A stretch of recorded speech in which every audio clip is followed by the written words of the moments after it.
Hello students. तो last class के अंदर मैंने आपको परसेंटेज लेबलिंग ऑफ वॉल्यूम बताया था और उसके बाद हमने गैसेस के वॉल्यूम से रिलेटेड क्वेश्चंस किए थे कि अगर गैसेस आपस में रिएक्ट कर रही है और इन्फॉर्मेशन अगर हमें वॉल्यूम की टर्म्स में दे रखा है तो भी हम उनको मोल्स की तरह यूज़ कर सकते हैं। जैसे डिस्कस किया था 10 ml के साथ 20 ml 50 ml रिएक्ट कर सकता है। इस तरह के क्वेश्चंस मैंने आपको दिए थे। कुछ वॉल्यूम कॉन्ट्रैक्शन की भी बातें की थी हमने, उस पर भी एक क्वेश्चन दिया था जिसमें एक क्वेश्चन किया था जिसमें कुछ साइन का भी एरर था। होपफुली मुझे पता है कि आप लोगों को समझ में आ गया होगा कि कहाँ पर मैं गलती कर रहा था।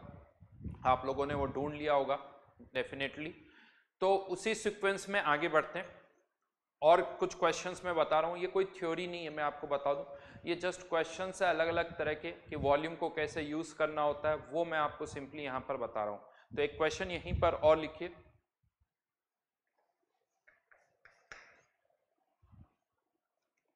$150 ml mixture of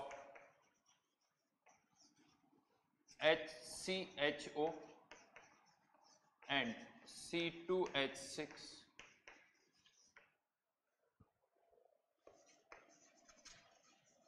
react completely with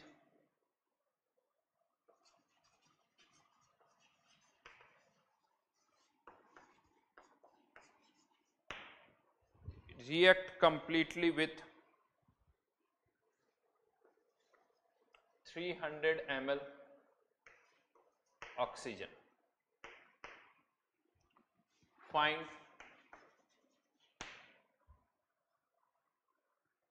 volume of each in original mixture.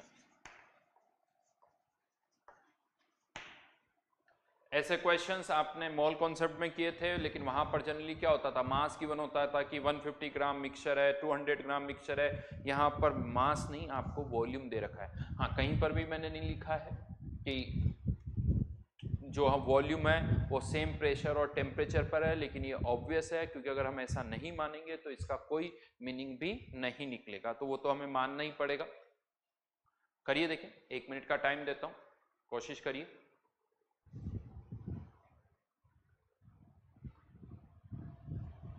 पहला काम फिर से वही, रिएक्शन लिखनी होगी, वो सारे कॉन्सेप्ट वही है। पहले रिएक्शन लिखनी होगी, दो रिएक्शन होगी, HCHO भी ऑक्सीजन के साथ रिएक्ट करेगा, C2H6 भी ऑक्सीजन के साथ रिएक्ट करेगी। दोनों की रिएक्शन होगी, रिएक्शन लिखिए, फिर उसी तरह से करिए। वहां मोल्स मान लेते थे, यहाँ पर वॉल्यूम मानना होगा और कुछ भी नहीं। दो इक्वेशन बनेगी, दो वेरिएबल होंगे जिसको आपको सॉल्व करना होगा।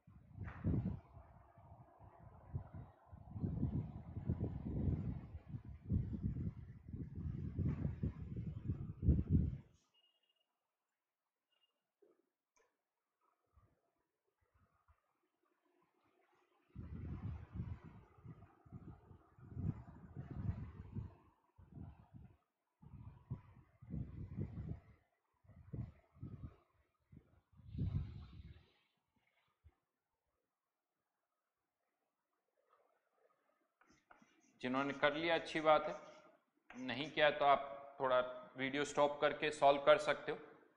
मैं पहले रिएक्शन लिख देता हूँ, CO2 प्लस H2O। टेम्परेचर अगर नहीं दे रखा है इस तरह के क्वेश्चंस में तो एक चीज़ मैं आपको बता दूं, अगर टेम्परेचर नहीं गिवन है तो रूम टेम्परेचर मानते हुए सॉल्व करोगे, और रूम टेम्परेचर अगर हम मान रहे हैं तो वाटर किस स्टेट में ले लोगे, लिक्विड में। ये याद रखना, if temperature is not given assume it to be room temperature. Room temperature मानते हुए आप इसे सॉल्व करोगे तो आई थिंक ये रिएक्शन तो बैलेंस है। C2H6 ये सब गैस स्टेट में है, ये भी गैस स्टेट में, ये भी गिवन है गैस स्टेट में। O2 converting into 2CO2 gases, 3H2O liquid, और यहाँ पर ये आ जाएगा 7/2। ये रिएक्शंस हमने लिख दी, लेट से इसके x ml है, इसके y ml है, तो एक इक्वेशन तो क्या बन गई, x plus y equals to 150। इसके x ml के साथ इसके भी x ml ही रिएक्ट करेंगे, कोफिशिएंट 1 और 1 है, लेकिन इसके y ml के साथ इसके 7/2 इंटू वाई, तो टोटल कितना रिएक्ट करेगा, x प्लस 7/2 इंटू वाई, और गिवन है कितने रिएक्ट कर रहा है, 300। दो इक्वेशन, दो वेरिएबल, सब्ट्रैक्ट कर दो इसको, तो ये 5y/2 इक्वल्स टू कितना आ जाएगा, 150, तो y इक्वल्स टू 60, तो x इक्वल्स टू 90। बहुत ही आसान, बहुत ही बेसिक जनरल क्वेश्चन मैंने आपको दिया।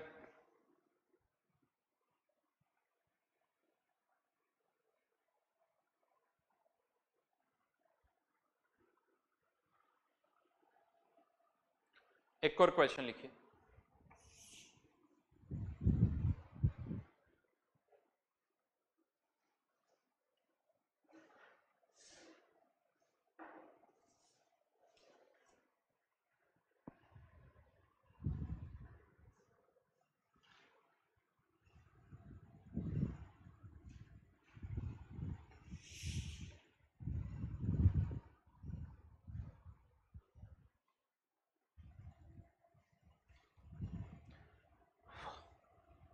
$100 ml mixture of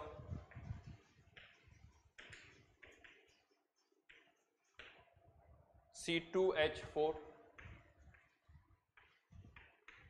CH2O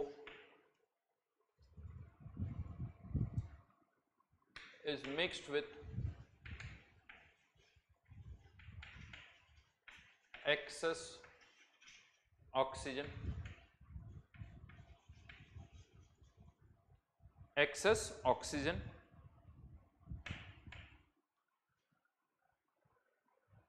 after sparking. यहां पर स्पार्किंग का मतलब यह कि रिएक्शन अपने आप स्टार्ट नहीं हुई, तो हमने थोड़ा स्पार्क दे दिया जिससे रिएक्शन स्टार्ट हो गई। तो स्पार्किंग का केवल ये मतलब कि हाँ रिएक्शन स्टार्ट हो रही है। After sparking volume contraction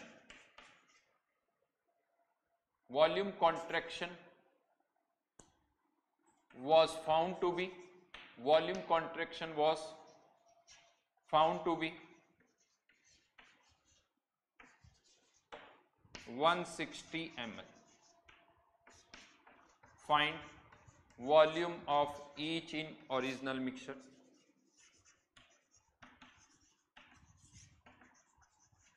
original मतलब वही इनिशियल लिख दो, इनिशियल मिक्सचर।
चलिए रिएक्शन यहाँ C2H4 है तो वो बदलना पड़ेगा, और 2CO2 तो ठीक है, यहाँ पर ये 2 आ जाएगा, और ये यहाँ पर अगर आप देखोगे तो 4 + 2 तो ये 3।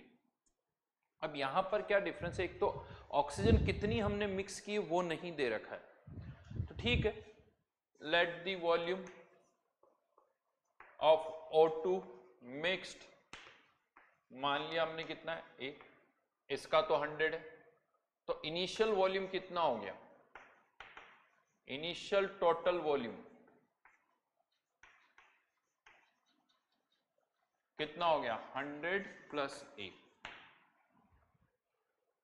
ठीक है, अब यहां पर मान लेते हैं इसके x, तो इसके मैंने 100 माइनस एक्स मान ली, यहां पर x और 100 माइनस एक्स मान लो।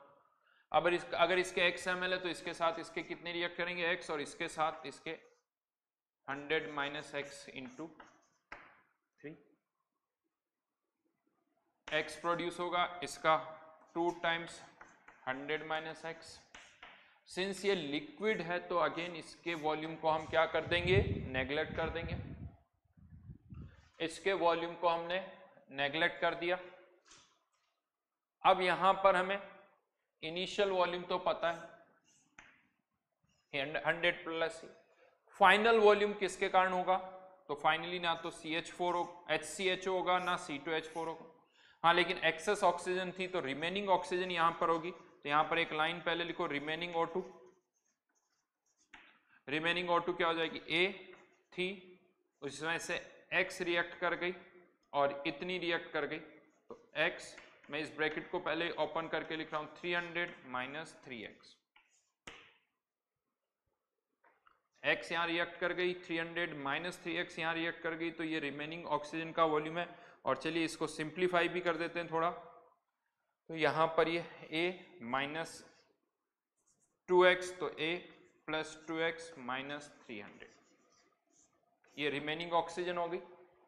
और क्या बन रहा है यहां पर CO2, तो वॉल्यूम ऑफ CO2 भी लिख लेते हैं, वॉल्यूम ऑफ CO2 तो 200 माइनस 2x प्लस x, तो 200 माइनस x। तो फाइनली कंटेनर के अंदर किसका वॉल्यूम होगा, फाइनली कंटेनर के अंदर वॉल्यूम जो भी होगा वो CO2 और रिमेनिंग ऑक्सीजन के कारण होगा। अब हमें यहां पर क्या कहा जा रहा है, वॉल्यूम कॉन्ट्रैक्शन। गड़बड़ कहां होती है वो मैं बता दूं, बहुतों को ये लगता है कि 100 ml था और यहीं पर उलझ के रह जाते हैं कि सर 100 ml था तो कॉन्ट्रैक्शन 160 का कैसे हो सकता है। 100 ml केवल मिक्सचर का था, उसके साथ में आपने और क्या मिक्स की है, ऑक्सीजन, तो उसको भी काउंट करना होगा, तो ऑक्सीजन का वॉल्यूम भी लेना होगा यहां पर। तो अब initial volume 100 plus a, final volume minus करना होगा, फाइनल वॉल्यूम किसके कारण, a plus 2x minus 300 plus 200 minus x equals to 9, बाहर निकल गया, वापस मैं इसको यहां लिख रहा हूं, a plus 2x minus 300 plus 200 minus x equals to 160।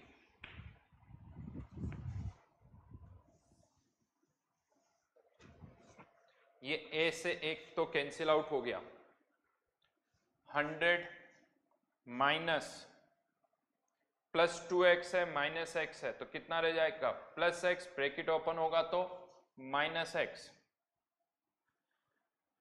Minus 300 plus 200,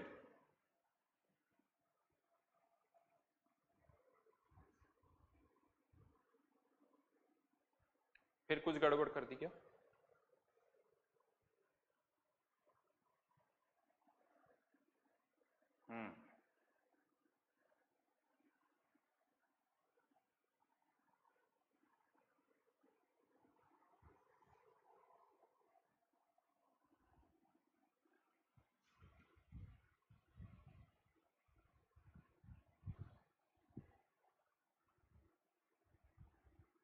minus x minus plus 100 equals to 160, कोई गड़बड़ नहीं, x इक्वल्स टू यहाँ पर 200 माइनस 160, तो x की वैल्यू कितनी आ गई, 40,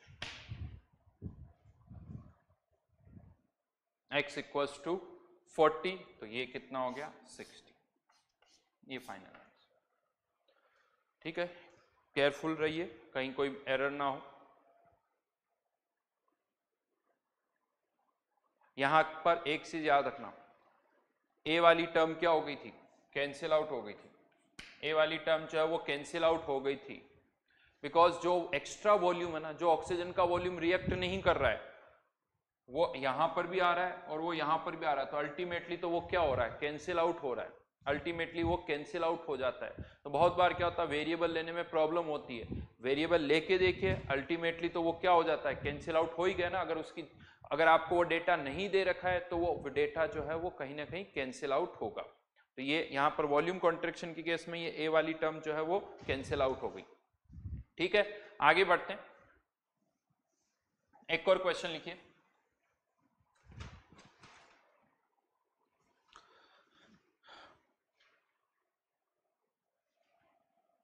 $100 ml of a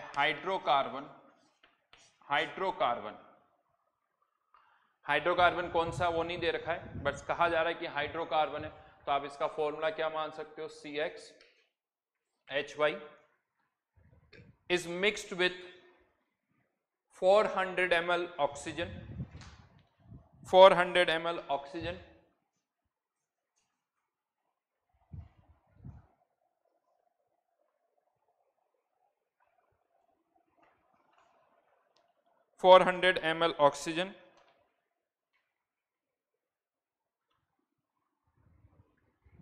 after the reaction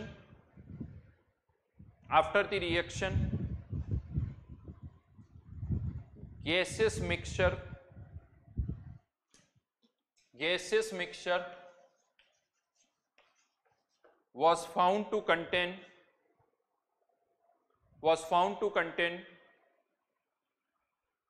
100 ml oxygen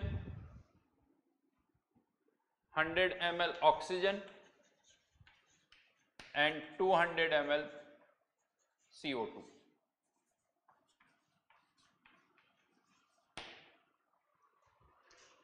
Find molecular formula of hydrocarbon.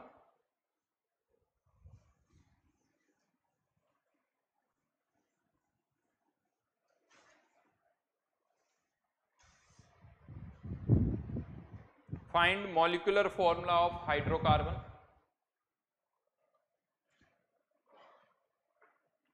कैसे करेंगे, तो अब की बार फॉर्मूला x और y की वैल्यू निकालनी है। सबसे पहला काम फिर से वही रिएक्शन लिख दो, यहां पर अभी हम इसको बैलेंस करेंगे, XCO2 x कार्बन इसलिए XCO2 y/2 H2O liquid, temperature नहीं दे रखा है तो सब जगह मैं रूम टेम्परेचर मान रहा हूं। ऑक्सीजन को बैलेंस करना है तो x 2x है, तो यहाँ ऑलरेडी 2 है तो x आ जाएगा, यहाँ पर y/2 तो ये y/4 हो जाएगा, क्योंकि ये सब 2 से मल्टीप्लाइड हो रहा है। कर चुके हैं ऐसी बहुत सारी बैलेंसिंग, मैं पहले भी करवा चुका हूँ आप लोगों को। हाँ, ये सभी गैसेस स्टेट में है, ये हाइड्रोकार्बन भी गैसेस स्टेट में है, ऑक्सीजन भी, CO2 भी। H2O किस स्टेट में, लिक्विड स्टेट में। इसके 100 ml के साथ इसके कितने ml रिएक्ट करेंगे, 100 इंटू x प्लस y/4, तो कह सकते हो रिमेनिंग ऑक्सीजन। वैसे तो साफ साफ दिख रहा है 400 ml डाली थी, 100 ml रिएक्ट कर गई, तो कितने ml रिएक्ट कर गई, 300 ml। तो आप ये भी कह सकते हो 100 इंटू x प्लस y/4 की वैल्यू 300। बट जैसी इक्वेशन बनाना चाहो, रिमेनिंग O2 की बात करें तो रिमेनिंग ऑक्सीजन कितनी हो जाएगी, 400 माइनस 100 x प्लस y/4।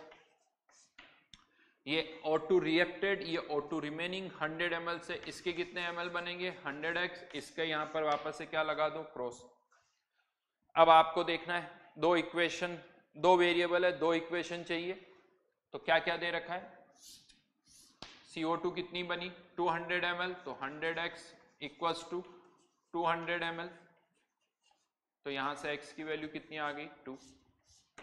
अब आपको क्या निकालना है, y, बहुत सारे ऑप्शन है, ऑक्सीजन से चेक कर लीजिए, चाहे तो रिमेनिंग ऑक्सीजन को 100 के इक्वेट कर दीजिए या ऑक्सीजन रिएक्टेड को किसके इक्वेट कर दीजिए, 300, कोई सी भी एक इक्वेशन में बना देता हूं। तो यहां पर मैंने इसको इक्वेट कर दिया 100 300, इसको सॉल्व कर लीजिए तो ये 3 equals to x plus y by 4, x की वैल्यू 2 है तो 1, तो वाई की वैल्यू यहां से आ जाएगी 4, यानी आंसर C2H4। तो इस तरह के भी क्वेश्चंस यहां पर बनते हैं कि हाइड्रोकार्बन का फॉर्मूला फाइंड आउट करिए, तो कुछ इंफॉर्मेशन गिवन है तो हम यहां पर फॉर्मूला फाइंड आउट कर सकते हैं।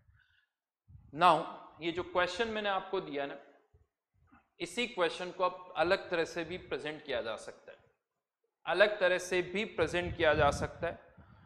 यहां पर एक वर्ड यूज होता है इडियोमेट्री ट्यूब। ये वर्ड हो सकता है कहीं कहीं आप क्वेश्चंस में देख लो, तो इसीलिए मैं वर्ड लिख रहा हूं इडियोमेट्री ट्यूब, इडियोमेट्रिक ट्यूब।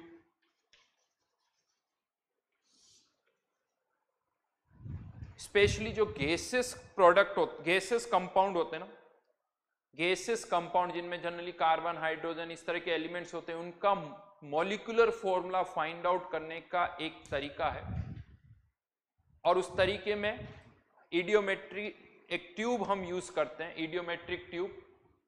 इडियोमेट्रिक ट्यूब यूज की जाती, कुछ स्पेशल नहीं है इस ट्यूब के अंदर, जैसे नॉर्मल ट्यूब्स होती है वही है, बस नाम कभी कभी दिख जाता है कहीं पर, इसीलिए मैंने यहां पर इसको लिख दिया है इडियोमेट्रिक ट्यूब।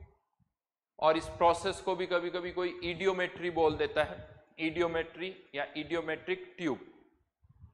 तो यहां पर प्रोसेस कैसे होता है वो थोड़ा सा मैं आपको समझाने की पहले कोशिश करूंगा कि क्या होता है इसके अंदर। हाँ, ये जो इडियोमेट्रिक ट्यूब है कुछ नहीं, नॉर्मल जैसी ट्यूब होती है उसी तरह से होती है, जिस पर मार्किंग होती है, जिससे आपको ये पता चल जाता है कि वॉल्यूम कितना है। कोई गैस अगर उस ट्यूब के अंदर है तो उसका वॉल्यूम कितना है वो आपको पता चल जाएगा। क्या किया जाता है, जिस किसी हाइड्रोकार्बन का मॉलिक्यूलर फॉर्मूला फाइंड आउट करना है, उस हाइड्रोकार्बन को इस ट्यूब में डाला जाता है, उसके साथ में उसको किसी न किसी से रिएक्ट करवाया जाता है। ज्यादातर केसेस में तो आप कह सकते हो कि हम ऑक्सीजन के साथ उसको रिएक्ट करवाते हैं, तो उसके साथ में एक्सेस अमाउंट में ऑक्सीजन डाल दी जाती है। हो सकता है रिएक्शन अपने आप स्टार्ट हो जाए, अगर अपने आप नहीं हो रही तो स्पार्किंग के थ्रू भी उसमें अरेंजमेंट होते हैं जिससे स्पार्क प्रोड्यूस किया जा सकता है, जिससे रिएक्शन स्टार्ट हो जाती है। स्पार्किंग का भी अरेंजमेंट ट्यूब के अंदर होता है जिससे रिएक्शन स्टार्ट हो जाती है। रिएक्शन होने के बाद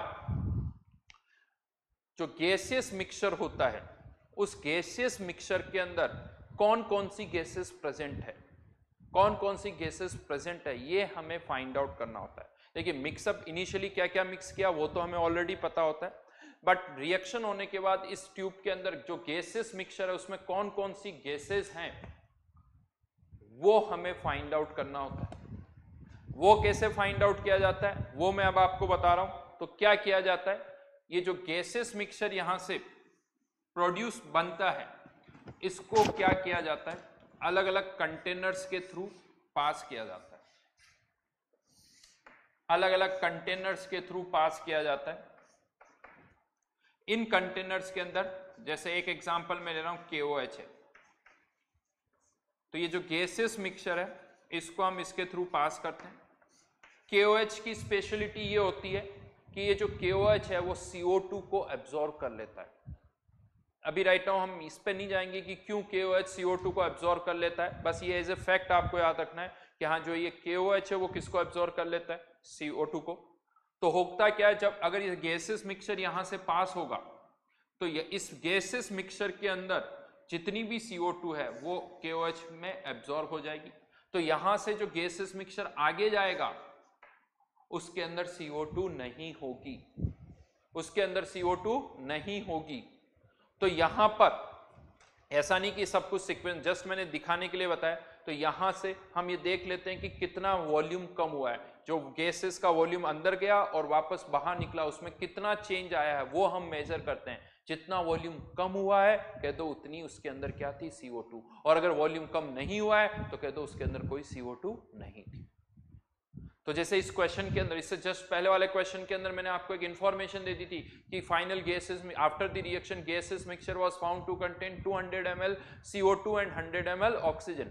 ये पता कैसे चलता है, ये इसी तरह से पता चलता है कि उस गैसेस मिक्सचर को हमने KOH के थ्रू पास किया तो देखा 300 ml था जिसमें से 200 ml कम हो गया, तो हमने कह दिया कि इसका मतलब CO2 का वॉल्यूम कितना हो गया, 200 ml। राइट। तो यहां पर हाँ, ये हमें पता होना चाहिए कि अब कौन कौन से सब्सटेंस कौन कौन सी गैसेस को एब्जॉर्ब करते हैं, ये हमें पता होना चाहिए। जैसे मैंने अभी KOH का एग्जांपल लिया, तो ऐसे और भी सब्सटेंस है जो कि अलग अलग गैसेस को एब्जॉर्ब करते हैं, तो कौन सा सब्सटेंस कौन सी गैस को एब्जॉर्ब करता है वो हमें पता होना चाहिए। बट ये जो पूरा प्रोसेस है, इस पूरे प्रोसेस को हम जनरली बोलते हैं complete whole process is known as इडियोमेट्री।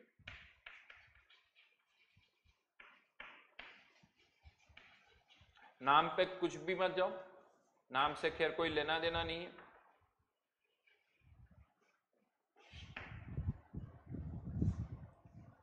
अब पहले तो हमें यह पता होना चाहिए कि हाँ कौन कौन से सब्सटेंस कौन कौन सी गैसेस को एब्जॉर्ब करते हैं, ये मेन पॉइंट है यहां पर, बाकी कुछ नहीं। बाकी तो क्वेश्चन मैं करवा चुका हूं आपको, ये जो क्वेश्चन करवाया है एग्जैक्टली यही क्वेश्चन है, इसकी लैंग्वेज थोड़ी बदल जाएगी, बस उस लैंग्वेज में आपको ये पता करना होगा कि कौन सा सॉल्यूशन कौन से सब्सटेंस किसको एब्जॉर्ब करते हैं, ये हमें पता होना चाहिए। तो यहां पर अब मैं एक टेबल आपको बनवा रहा हूं, वो शीट में भी दे रखी है, जिसको आपको याद करना है।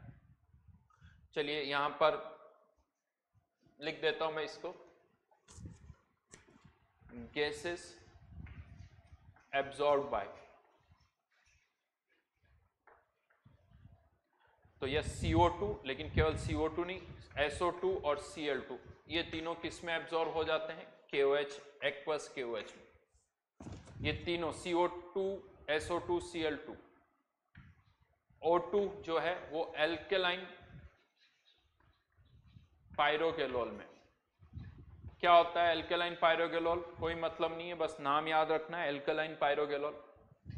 O3 जो है टर्पेंटाइन ऑयल में एब्जॉर्ब हो जाता है, टर्पेंटाइन ऑयल में एब्जॉर्ब हो जाता है। अमोनिया और HCl की अगर वेपर्स हैं तो ये वाटर में एब्जॉर्ब हो जाती है। अगर वाटर वेपर्स हैं तो ये एनहाइड्रस CaCl2, और भी बहुत सारे सब्सटेंस है, बहुत सारे एनहाइड्रस सब वो इसको एब्जॉर्ब कर लेते हैं। तो ये जो कुछ कॉमन से प्रोडक्ट होते हैं CO2 या इनके लिए आपको याद रखना है कि कौन इनको एब्जॉर्ब करता है, ये आपको पता होना चाहिए। बस यही ये मेन बात, इडियोमेट्री वर्ड से कोई मतलब नहीं, एक्सपेरिमेंट आपको नहीं करना है, एक्सपेरिमेंटल सेटअप से आपको कोई लेना देना नहीं है कि सर ये इडियोमेट्री ट्यूब कैसी होती है, उससे कोई मतलब नहीं है। वर्ड पे मत जाओ, सिंपल सा हाँ ये कौन सी गैस किस में एब्जॉर्ब होती है ये मेनली आपको पता होना चाहिए, राइट। अब जैसे यहां पर इस गैसेस मिक्सचर को मैंने कह दिया KOH के थ्रू पास किया गया, जिसके कारण वॉल्यूम इतना कम हो गया, KOH के थ्रू पास करने पर वॉल्यूम जितना भी कम हो रहा है वो CO2 का वॉल्यूम। एल्कलाइन पायरोगेलोल के थ्रू पास किया गया, वॉल्यूम इतना कम हो गया, वो किसका वॉल्यूम, ऑक्सीजन का वॉल्यूम। समझ में आ रही मेरी बात। जैसे ये जो क्वेश्चन मैंने किया था ना, अब मैं इसी क्वेश्चन को वापस से आपको दे रहा हूं, ऑब्वियसली सॉल्व वापस नहीं करना है, बट उस क्वेश्चन की लैंग्वेज जो है वो बदल जाएगी। क्या लैंग्वेज है वो लिखिए यहां पर, 100 ml of a hydrocarbon, 100 ml of a hydrocarbon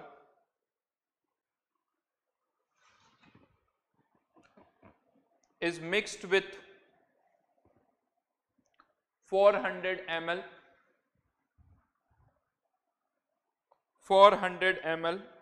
oxygen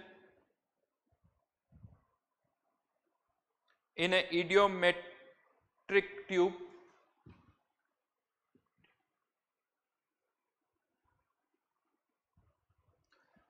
after sparking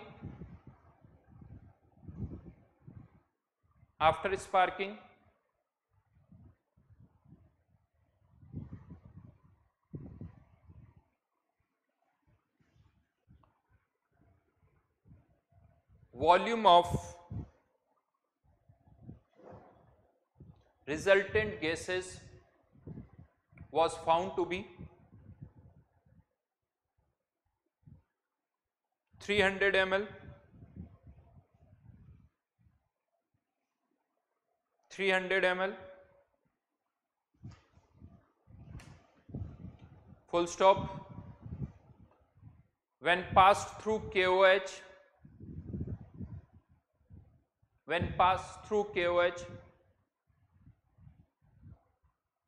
volume decreases by 200 ml. Volume decreases by 200 ml, यानी 300 में से 200 कम हो गया, बची क्या 100 ml, ऑब्वियसली वही ऑक्सीजन जो थी वो बच गई। यहां पर ये ध्यान रखना, हाइड्रोकार्बन का फॉर्मूला फाइंड आउट करें तो जो ऑक्सीजन हम मिक्स कर रहे हैं वो एक्सेस में है, हाइड्रोकार्बन कंप्लीटली रिएक्ट कर रही है। ये नहीं सर हाइड्रोकार्बन बच सकता, नहीं, ऑक्सीजन आप मिक्स कर रहे हो, हमें मानते कि हाँ जो ऑक्सीजन हम यहाँ मिक्स कर रहे हैं वो एक्सेस में है। अगर हाइड्रोकार्बन बच गया तो फिर क्वेश्चन सॉल्व नहीं होगा। Find molecular formula of hydrocarbon. Find molecular formula of hydrocarbon, नया क्वेश्चन नहीं दिया मैंने, यही क्वेश्चन है, बस उसकी लैंग्वेज बदल दी मैंने। 100 ml of a hydrocarbon is mixed with 400 ml of oxygen. 400 ml of oxygen. After the sparking यानी रिएक्शन हुई, final mixture was found to be 300 ml, यानी इन दोनों का मिला के कितना दे रखा है 300 ml, जिसमें से 200 ml किसने अब्सॉर्ब कर लिया, KOH ने, मतलब 300 में से 200 ml क्या थी CO2, तो 100 ml क्या निकल के आ गई ऑक्सीजन। ये सारी इंफॉर्मेशन फिर आपके पास आ गई। अब इसी तरह से सॉल्व करना, अब आपको इसी तरह से इसको सॉल्व करना, ठीक है। तो थोड़ा सा एक पार्ट था जो मैंने आपको बता दिया यहां पर, और कुछ इसमें ऐसा खास नहीं, ठीक है। चलिए यहां पर कह सकते हो कि हाँ कॉन्सेंट्रेशन टर्म और ये पार्ट यहाँ के कंप्लीट होता है, तो ये चैप्टर जो है मोल कॉन्सेप्ट और उसके बाद कॉन्सेंट्रेशन टर्म वो यहाँ आके कंप्लीट होता है। अब यहाँ पर कुछ जो शीट के डाउट्स है, स्पेशली जेई एडवांस और जेई मेंस के कुछ क्वेश्चंस जो है वो मैं अब आपको बता रहा हूँ, कुछ डाउट्स जो है वो मैं आपको यहाँ पर बता रहा हूँ।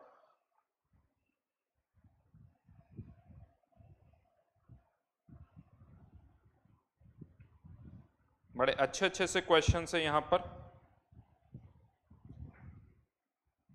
और अगर आप प्रैक्टिस करोगे, आप नोटिस करोगे, अप्रोच बड़ी इंपॉर्टेंट है कि किस अप्रोच से आप इसको सॉल्व करते हो।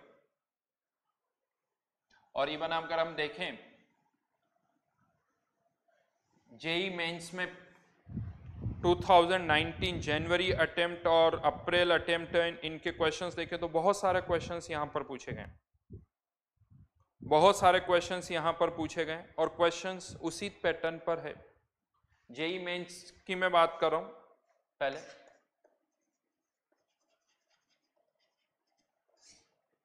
Question number 11, question number 11 mole fraction दे रखा है और मोललिटी पूछिए, मोल फ्रैक्शन दे रखा है और मोललिटी पूछिए, तो पहली लाइन क्या होगी।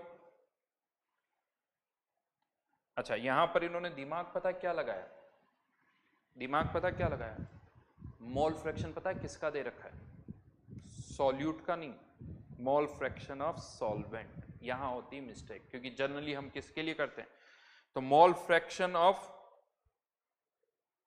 सॉल्वेंट, तो मोल फ्रैक्शन ऑफ सॉल्वेंट अगर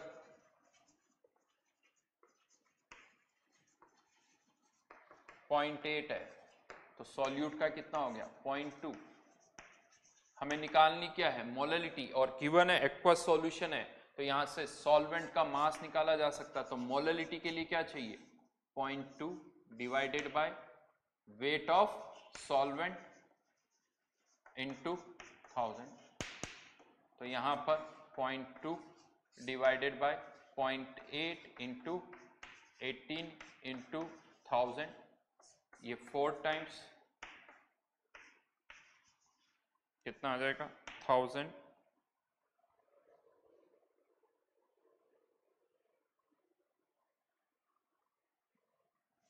डिवाइडेड बाय 72, आंसर इज 13.8। पहली line mole fraction of solvent ये सही सही होनी चाहिए, ध्यान रखना, यानी मिस्टेक होने के अच्छे खासे चांसेस है। क्वेश्चन नंबर 12, क्वेश्चन नंबर 12 फिर से क्या पूछी गई, मोलैलिटी, लेकिन इस बार आपको क्या दे रखा है, 20% W/W aqueous solution of KI, aqueous solution of KI। बहुत सारे क्वेश्चन हमने किए हुए, चलिए फिर भी एक एग्जाम, 100 ग्राम सॉल्यूशन, पहली लाइन ये होनी चाहिए, पहली लाइन ये होनी चाहिए 100 ग्राम, और पूरी लाइन लिखो, सॉल्यूशन कंटेन्स 20 ग्राम KI। ये भी मास बाय मास रिलेशन, मोलैलिटी भी मास बाय मास रिलेशन, क्या डेंसिटी की जरूरत पड़ेगी, नहीं पड़ेगी, इसीलिए दे भी नहीं रखी क्वेश्चन के अंदर। डेंसिटी नहीं दे रखी है, आपको सॉल्यूशन का मास पता है, सॉल्यूट का मास पता है, तो सॉल्वेंट का मास आप निकाल सकते हो 80 ग्राम। मोलैलिटी के लिए molality equals to 20 divided by इसका मॉलिक्यूलर मास जो कि क्वेश्चन में दे रखा है 166/80 इंटू 1000। यस, कैलकुलेशन है, इन सब में कैलकुलेशन है, अच्छी खासी कैलकुलेशन, ऐसा नहीं कि डेटा आसानी से कट जाएगा, कैलकुलेशन है जिसको आपको सॉल्व करना होगा।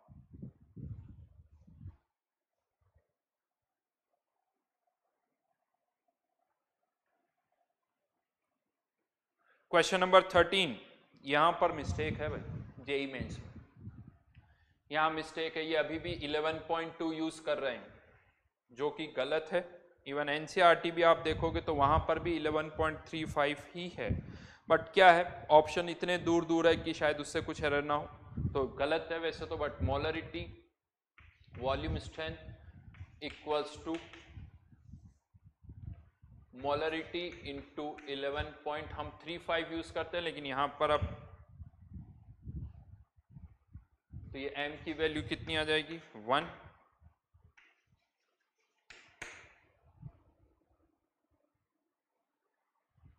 n की वैल्यू 1,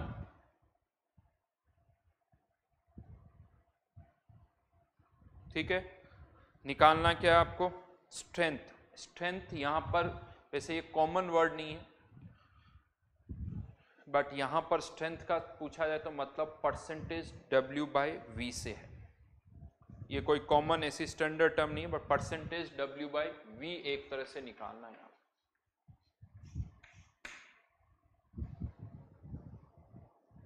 तो ठीक है, निकाल सकते हो आप 1000 ml में कितना, 1 मोल, 1 मोल यानी कितने ग्राम, 34 ग्राम, तो 100 ml में कितना हो जाएगा 3.4 ग्राम, यानी यही परसेंटेज W/V हो गया और परसेंटेज स्ट्रेंथ हो गई। लिखना चाहिए स्ट्रेंथ वर्ड के बजाय परसेंटेज W/V लिखना चाहिए, तो ये सही नहीं है।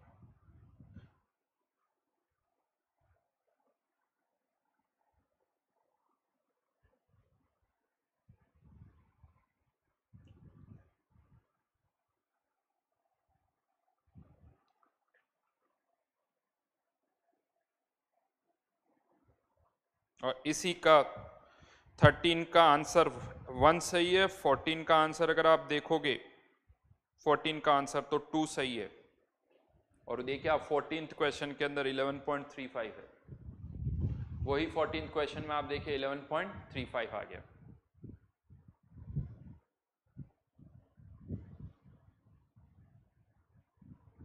हाँ अलग है, एक अप्रैल अटेम्प्ट का क्वेश्चन है और एक जनवरी अटेम्प्ट का क्वेश्चन।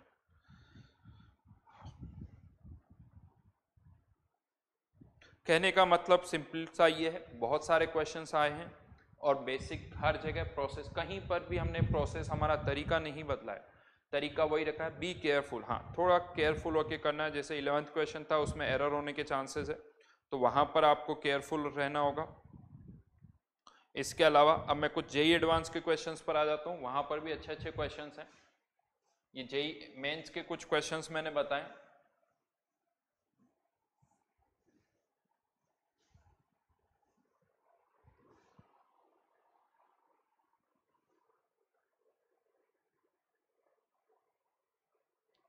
JEE advance.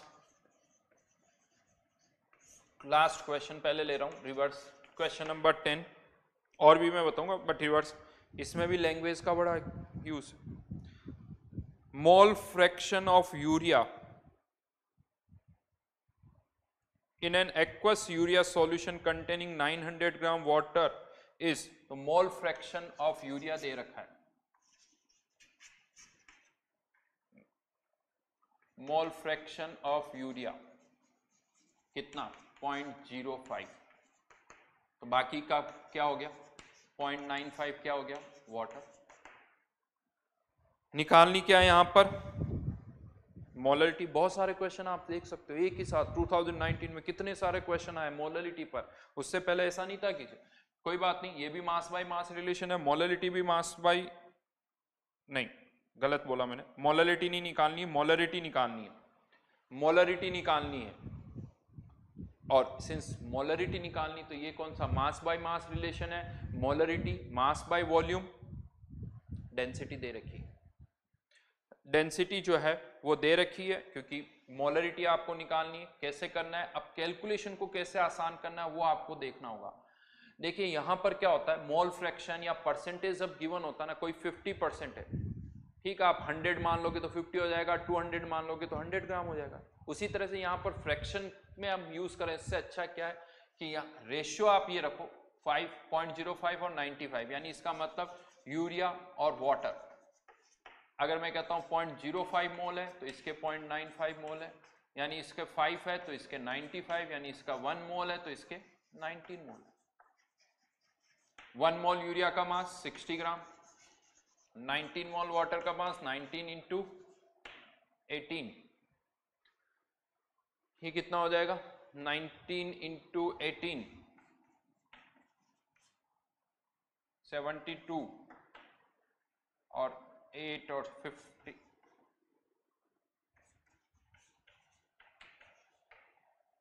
342, और ये कितना है 60 ग्राम। तो टोटल सॉल्यूशन का मास कितना हो गया, सॉल्यूशन का मास 402 ग्राम। मोलरिटी निकालने के लिए आपको क्या चाहिए, मोलरिटी निकालने के लिए आपको क्या चाहिए वॉल्यूम, यहां पर क्या आया मास, ठीक है, डेंसिटी से डिवाइड कर देंगे तो मोलरिटी इक्वल्स टू, इसके कितने मोल्स लिए हमने 1 मोल, 1 मोल, वॉल्यूम कितना हो जाएगा 402 डिवाइड बाय डेंसिटी 1.2 इंटू 1000, यानी आंसर 1200 अपॉन 402, 1200 अपॉन 400 करोगे तो 3 से आंसर थोड़ा सा कम, हाँ लेकिन एग्जैक्ट करना होगा 2 डेसिमल प्लेस तक का एग्जैक्ट तो आंसर इसका आता है 2.98 समथिंग, 2.98 समथिंग।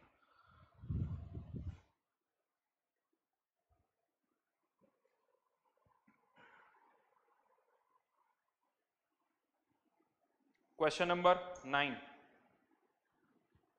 क्वेश्चन नंबर 9,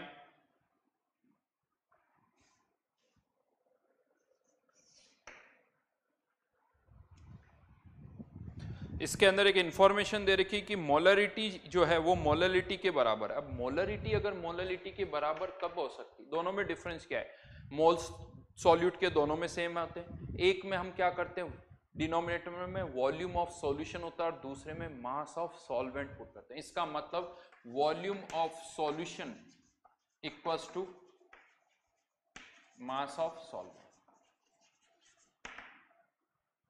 ये एक इंफॉर्मेशन यहां पर हमें गिवन है।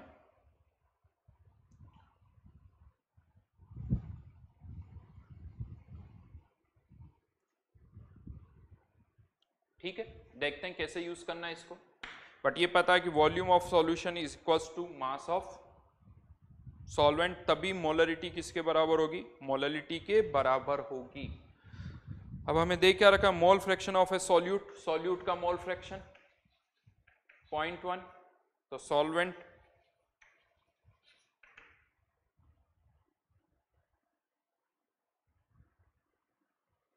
सॉल्वेंट का मोल फ्रैक्शन कितना आ जाएगा 0.9,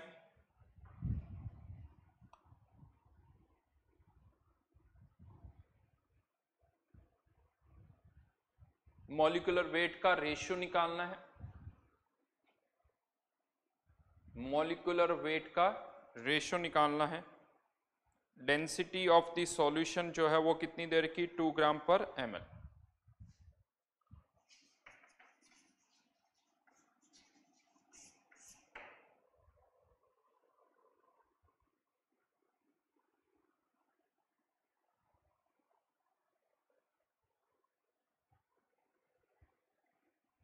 ठीक है, तो यहां से सॉल्वेंट का मास कितना होगा,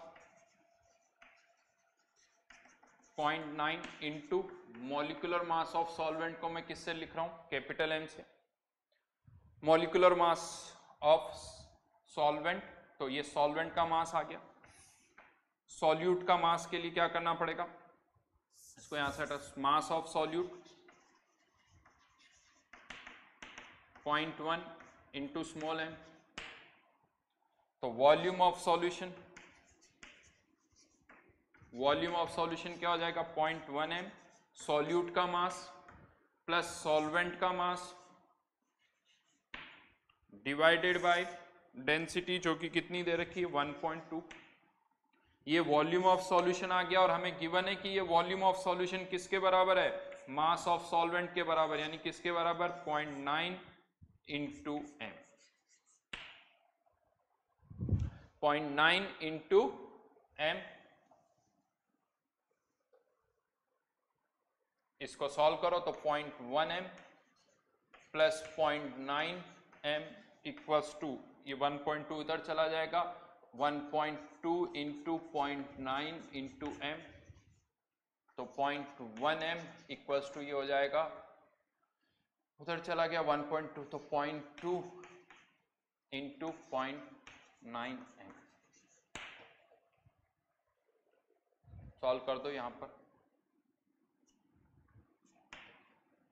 यानी यहां से m अपॉन कैपिटल M का रेशियो कितना आ जाएगा, 1.8।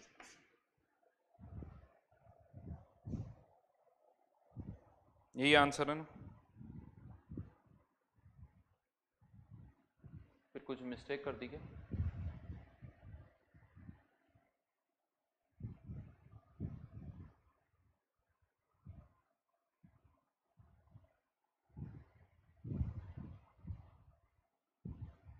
डेंसिटी मैंने गलत लिख ली यार, ये डेंसिटी 1.2 नहीं 2 है।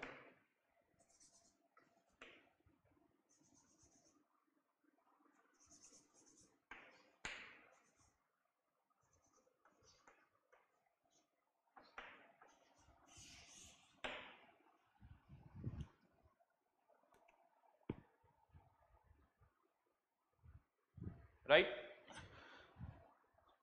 चलिए इसी के अंदर कुछ और डाउट्स है आपके, वो भी मैं बता देता हूं। Question number 3, question number 3, question number 4, और दोनों में देखा जाए तो दोनों एक ही जैसे हैं, question number 3 and question number 4। Question number 3 पहले डिस्कस कर लेते हैं।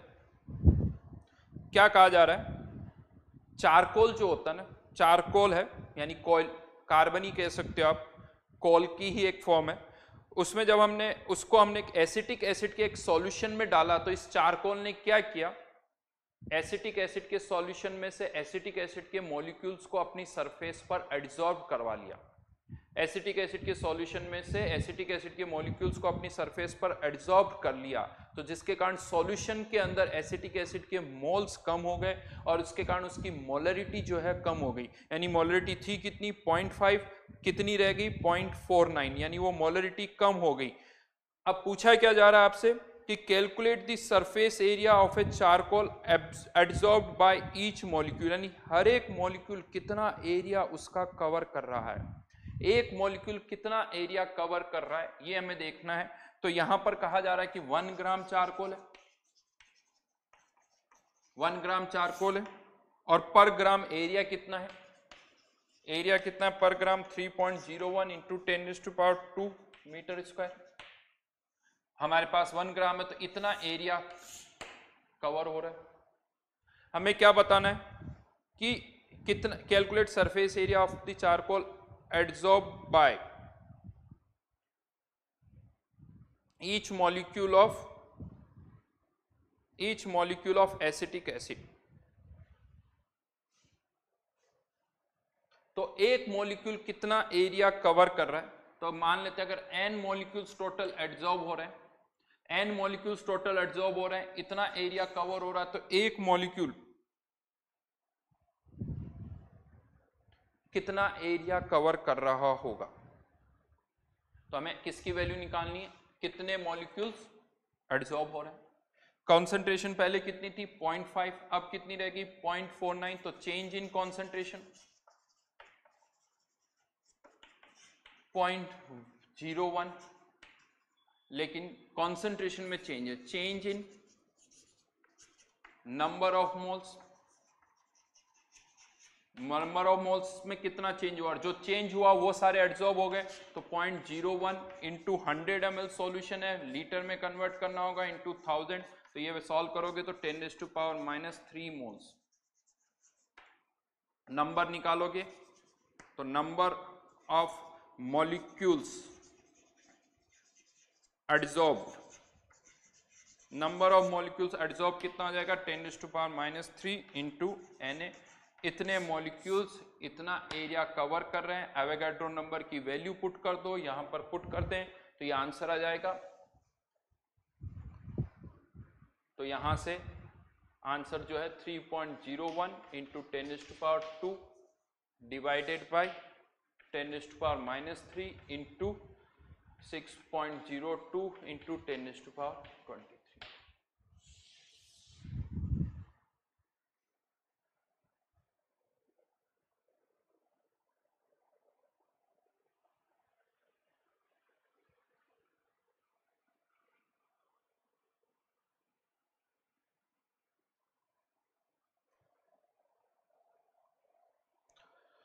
क्वेश्चन नंबर 4, इनकी लैंग्वेज को अलग किया गया और कुछ भी नहीं है यहां पर। क्वेश्चन नंबर 4 के अंदर क्या कहा जा रहा है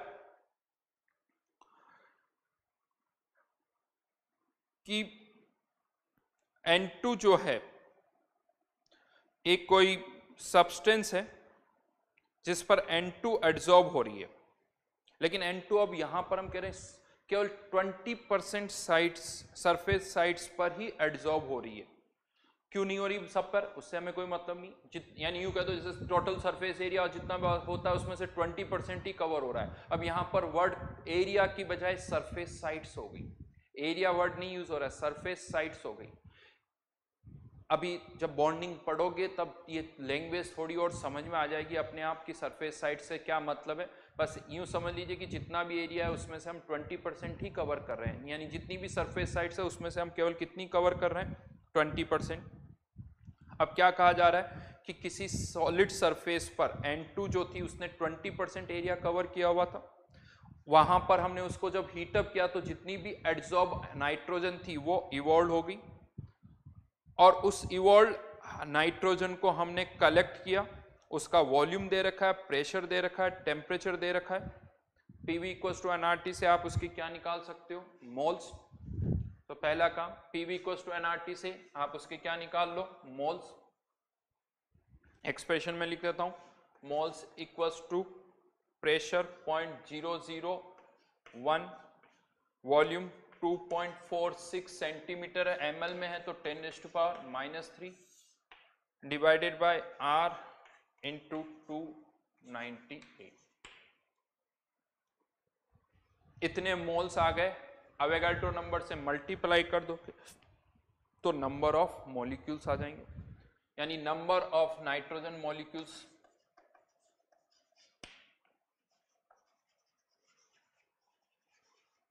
N इंटू N।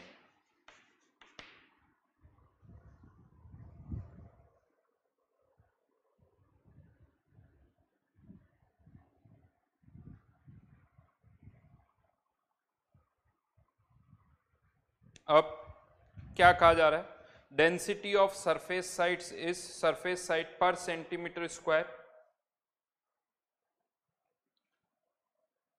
तो सरफेस साइट्स कितनी है, जैसे वहां हमने एरिया निकाला, यहाँ क्या निकाल रहे हैं, सरफेस साइड 6.023 इंटू 10⁻14, हमारे पास एरिया कितना है 1000, तो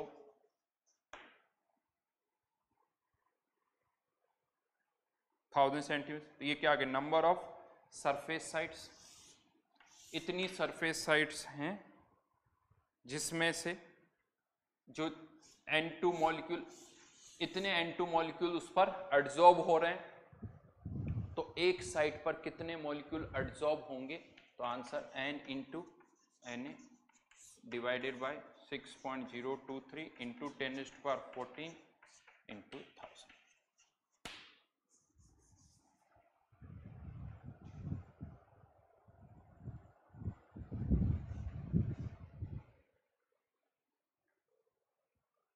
इतने मॉलिक्यूल इतनी साइड कवर कर रहे हैं, राइट, इतने मॉलिक्यूल इतनी साइड कवर कर रहे हैं, तो एक साइड को कितने मॉलिक्यूल्स कवर कर रहे होंगे वो निकाल सकते हैं,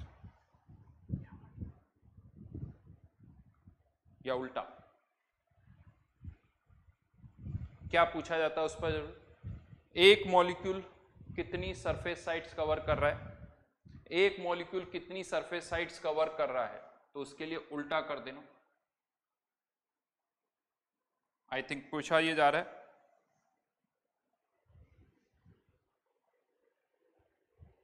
पर मॉलिक्यूल यानी पर मॉलिक्यूल मतलब 6.023 14 इंटू 1000 अपॉन पर मॉलिक्यूल n इंटू।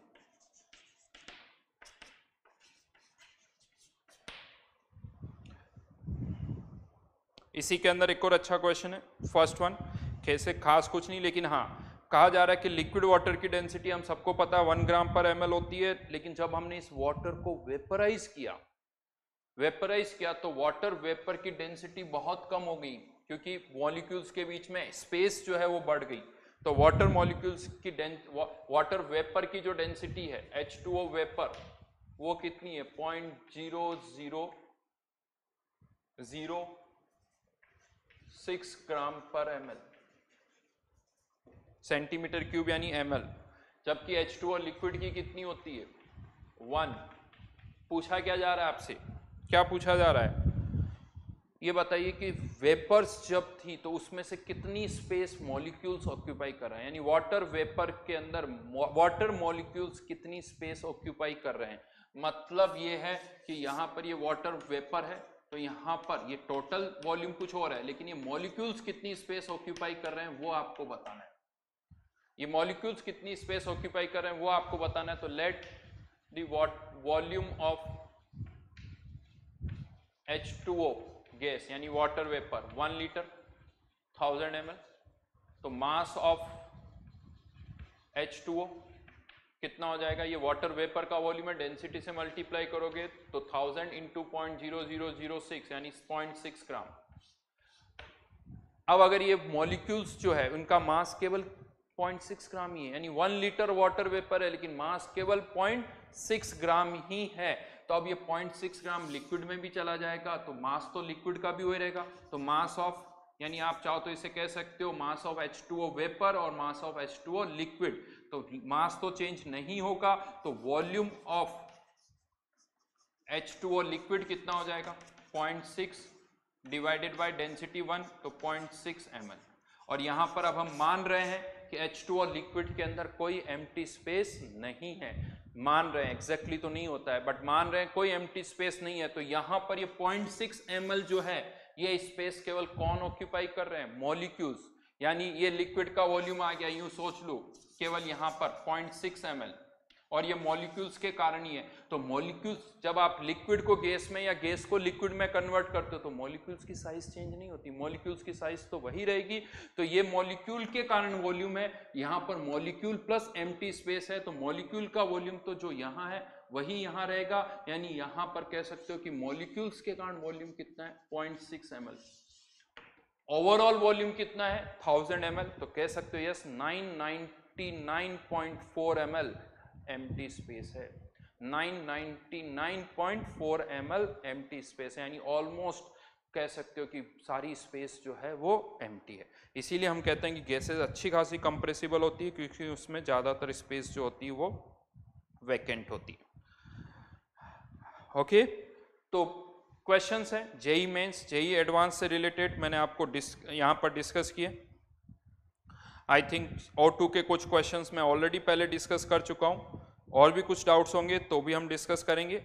हाँ, बट प्रैक्टिस करिए, यहाँ पर आके पहला टॉपिक जो है कह सकते हो वो कंप्लीट होता है। एनसीईआरटी के हिसाब से अगर आप देखोगे तो सम बेसिक कॉन्सेप्ट है, बट उसको हमने दो पार्ट में डिवाइड किया है, मोल कॉन्सेप्ट और सेकंड जो पार्ट है that is concentration terms. Next topic क्या होगा हमारा, गैसेस स्टेट, जिसको भी हम दो पार्ट में डिवाइड करेंगे, आइडियल और रियल। दो पार्ट में हम उसको डिवाइड करेंगे। तो नेक्स्ट क्लास से अब हम स्टार्ट करेंगे आइडियल गैस स्टार्ट करेंगे।